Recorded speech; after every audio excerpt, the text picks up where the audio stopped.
The entertainment industry has always been filled with egomaniacs. Not only are people with mental illness drawn to it in the first place, but when you're starting off, it seems like it takes a level of delusion to keep putting yourself through such a grueling process. So being a self-aggrandizing narcissist can actually be very helpful, because you're able to take a lot more rejection than the average person without ever really second-guessing yourself. And although having a big ego can definitely be a bad thing, it seems like it's usually necessary in order to become successful. But when you find someone who's willing to set aside their ego and be a part of something bigger than themselves, they can be an incredible asset. They can make the difference between a mediocre product and a good one. In this video, I'm talking about Ben Avery's journey, from being thought of as just another podcast producer to having a fan base and successful podcast of his own. Now, Ben grew up with a very conservative Christian family in North Texas. Here's a clip of him talking about what his household was like as a kid. Were you the missionary type of guy? Yeah, so Wow. well, especially the family dynamic of all of these people, because they all feel like strangers. This is all interesting to me. I don't feel bad. I'm starting my own family. I'm having a baby in like 2 weeks. Oh, I don't. Whoa. Congratulations. Thank you. I'm hoping it's mine. Yeah. No, my wife is like 32 weeks pregnant right now. So she's. Oh, I thought you were saying 32% shirts. Yeah. So like I'm not a guy who holds on to this stuff. This is what it felt like growing up. It felt like we were all strangers in the house, and we were all Christian, and we all is like hardcore conservative Christian. No dancing, no instruments in the church, no clapping. Everyone was going to hell except for our sect. Okay, Right. so it was like 1 degree removed from like, juggling like rattlesnakes and shit. Right. But because communication was so restricted in their house, it seems like Ben and his brothers kind of developed their own unique sense of humor and found other, less conventional ways of expressing themselves. Remember Reservoir Dogs? It blew my mind when I was 16 because I put in the VHS tape player after my parents went to bed, and I was like, "You can make movies non-linear. You can have cussing in them." Like I've never seen. You have only anything watched like the that. 10 Commandments. Yeah. Dude, I never seen anything hyper violent like that. Right. And I've read the Bible. What year at was that point. this? So I was 16. So this was 2006 Oh, wow. or 7, I guess. Wow. And then that changed everything for me. And then I started writing tons of screenplays. That's what I started writing. And all I wanted to, so then I started making more sketches and putting them on YouTube and just writing them all the time. Then I started performing in the pep rallies and at the talent show at my high school. I started doing stand-up. I got banned from the only open mic in my hometown. Nice. And I was just constantly, I just wanted to make stuff. And I didn't realize I was trying to like express myself, right? Right. Eventually, Ben managed to get himself an internship at Funny or Die, which allowed him to move out to LA and break into the comedy scene. And although he was finally able to meet like-minded people and gain experience in the field that he was so interested in, he still found himself having to work minimum wage jobs in order to get by. He wasn't able to become fully self-sufficient until he started producing podcasts. Yeah, and I think I was making $12 an hour at the dog food store, minimum wage in LA. So as soon as I was making like $1,800 a month, which was more than what I was making at the dog food store, I quit that job and I was like, I can't believe this. I have like financial free. I felt like I was just walking around town like fucking swing. I felt like it's that scene in Dumb and Dumber when they come in with the tuxedos and they're swinging the canes and shit. Like I thought I was like Mr. Hodge. When Ben was introduced to Tim Dillon, I think he was already working on 12 other podcasts. However, I would imagine that he quickly realized that Tim was different from the rest of the people he was working with. He was an incredibly ambitious comedian and a very talented podcaster. And as the two of them got to know each other, he started to involve Ben more and more in the projects that he was working on outside of the podcast. So not only does this person that Ben started to work with have all this potential, but he's starting to see the same potential in Ben. which I'm sure was incredibly validating for him. In my opinion, this is the point in Tim's career where he's the most appealing. He's still incredibly hungry for new opportunities, and his frustration with not being as far ahead as he thinks he should be gives his rants substance. He hasn't gotten to the point where he's just reinforcing an image that he's created of himself, and it still seems like he actually has passion for the things that he rants about.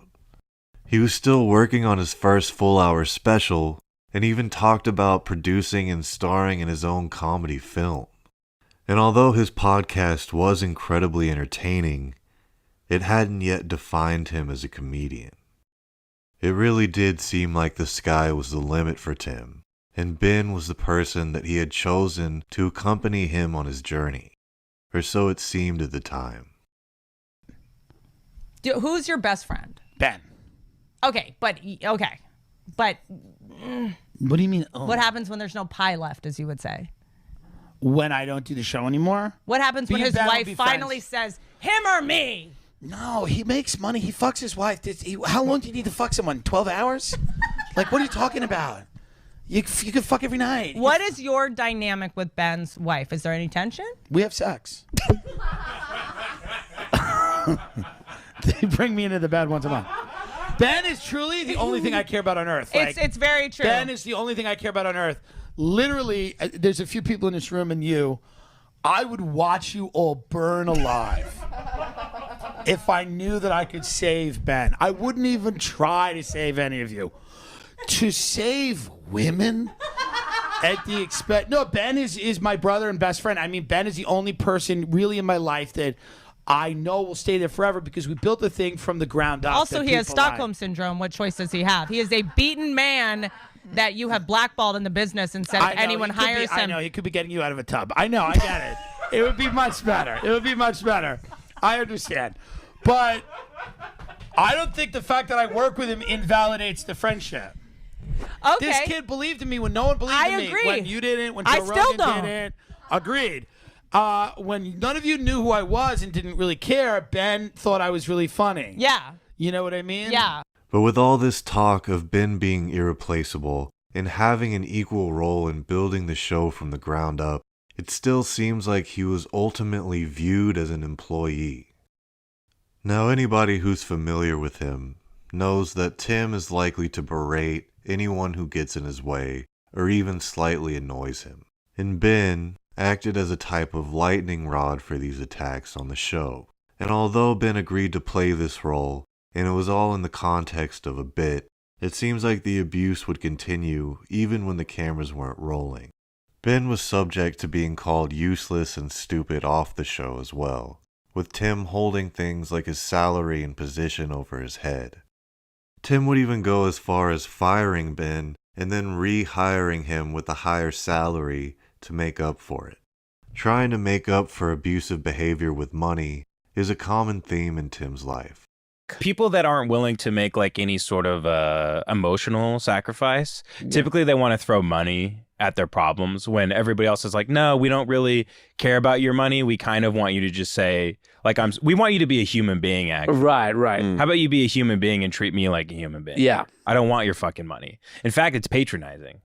It also seems like Tim would throw Ben under the bus for things that weren't even necessarily his fault.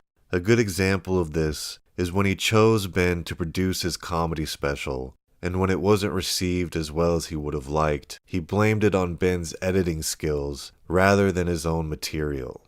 It seems like there are times that he would use Ben as a sort of buffer, so he wouldn't have to be held accountable for his own merit. It was definitely a toxic relationship, and I think Tim kind of made Ben feel like nobody else could find him useful or appreciate what he brings to the table. And as the Tim Dillon Show grew in popularity, it seems like Tim's desire to do things outside of the podcast started to fade away. And although it's completely understandable for Tim to stick with what works after almost a decade of trying to find success, it still completely redefined Ben's role in their relationship. It reduced him from being Tim's partner who worked behind the scenes on all his projects to just being Tim's podcast producer. And it's obvious that Ben wanted to achieve more than that in his own career. What had once been an exciting new opportunity that presented endless possibilities to Ben had now become a predictable, dead-end job. Not only was his work relationship toxic, but he had become ultimately defined in the eyes of the public by the person that he had grown to resent.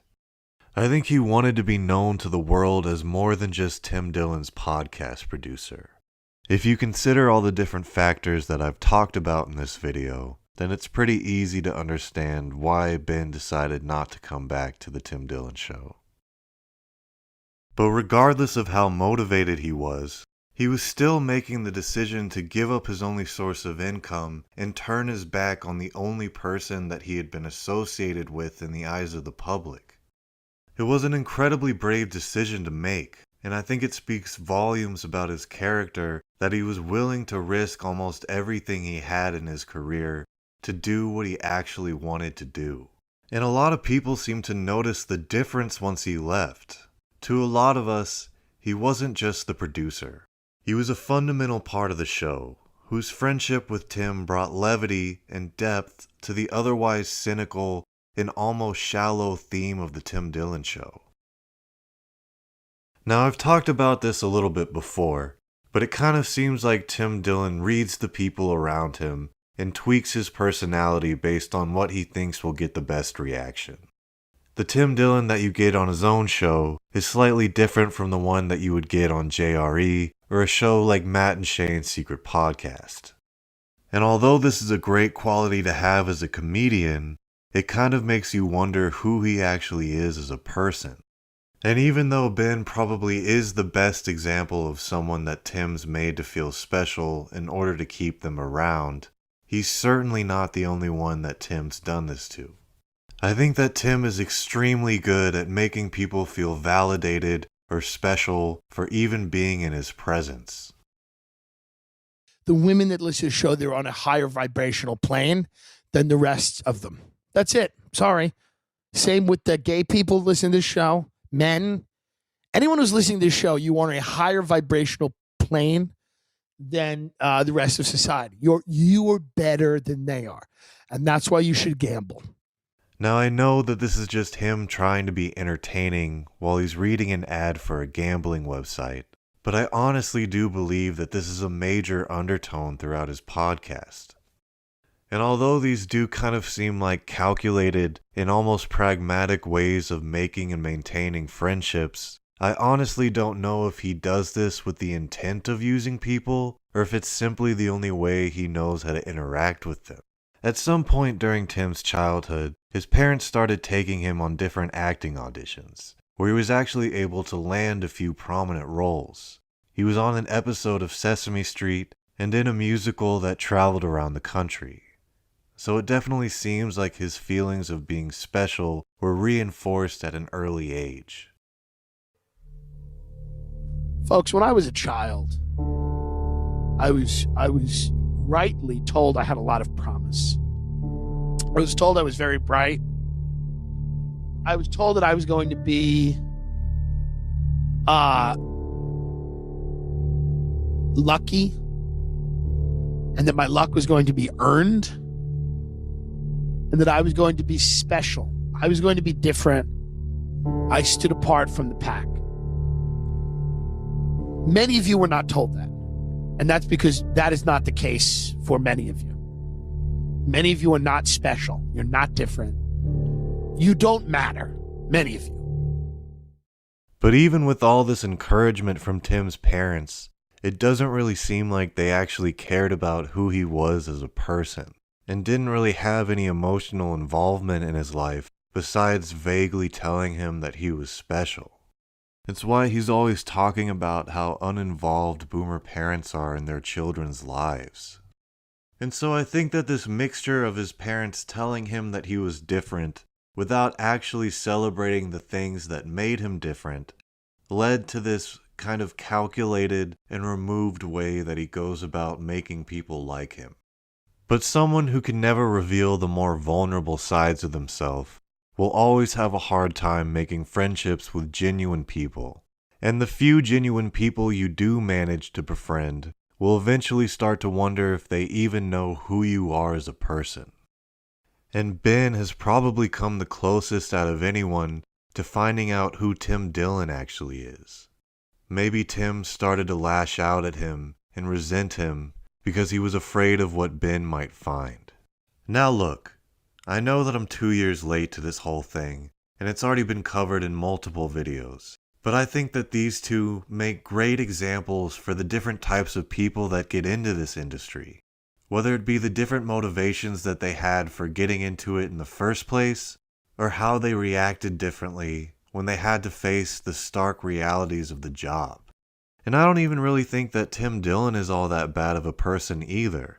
His relationship with Ben was definitely toxic, but when it comes to comedians that are shitty people, he's probably not even in the top 100. And I don't think that sticking with what works and doubling down on the podcasting warrants any judgment either. The special that he came out with recently wasn't all that great in my opinion, but at least it was kind of unique, and it was interesting to watch him try something new for the first time in a while. I hope he continues to do that. But when someone risks almost everything they have to do what they want to do with the people that they want to be with, it makes you root for them. I think that this is a big reason why Lemon Party fans enjoy the show so much. It's obvious that Devin and Jace view Ben as a friend or brother first and a business associate second. The three of them have a great connection, and you can tell that they actually want to be in the room with each other.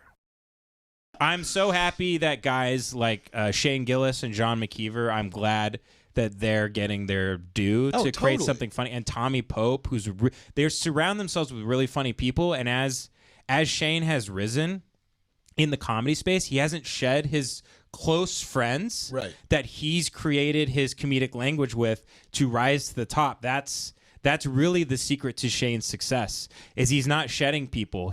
And by the way, he's very talented and would be great on his own. I'm not saying he's only good because of the people he surrounds himself with. He just remembers his friends. Yeah, and because of that, we get stuff like the Tires sketches. We get stuff like Gillian Keeves. We get stuff where it's we get to see him on SNL and all these other things. And I don't know. It's really cool what guys like that are doing.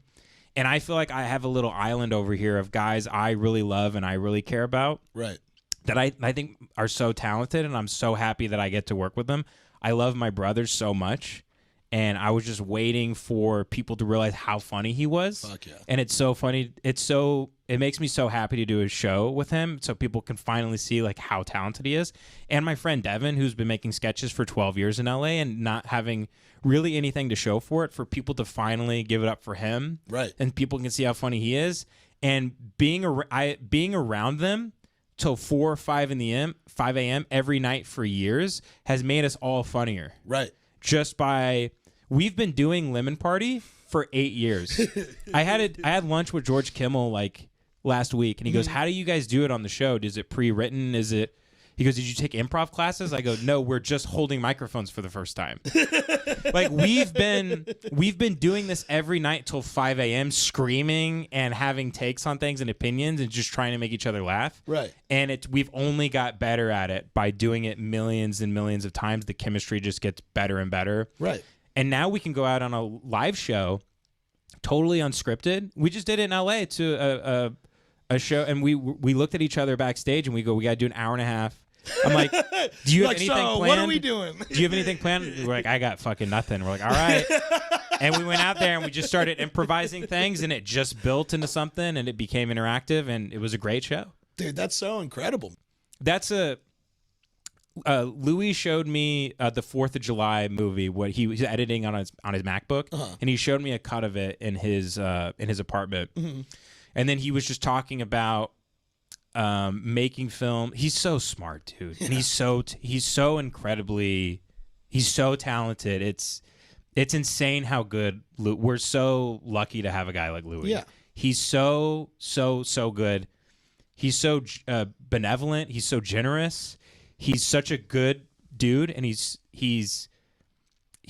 but I'll never forget what he said, where he said, "You got to find your people and create a cinematic language, and then you don't get rid of them. You work your way up like this." Not only does this make you and your friends funnier, but I think that if you go about things this way, you can resonate with your fan base so much more than someone who lacks this quality. And although having a forced relationship doesn't necessarily keep you from making great content, I think that it makes things exponentially easier when you actually like the person that you're working with. I started listening to Lemon Party just for the sake of making this video, but I quickly realized why the fans were so enamored with it. And even though the Tim Dillon show is probably as big as it's ever been, it seems like most of his fans are just casual listeners, kind of like the Joe Rogan experience. Whereas the people that listen to Lemon Party are almost like a community. I guess I'll wrap up this video by saying that it seems like the entertainment industry can be a hollow and depressing place that's filled with shallow people who probably couldn't even make a real friend if they wanted to.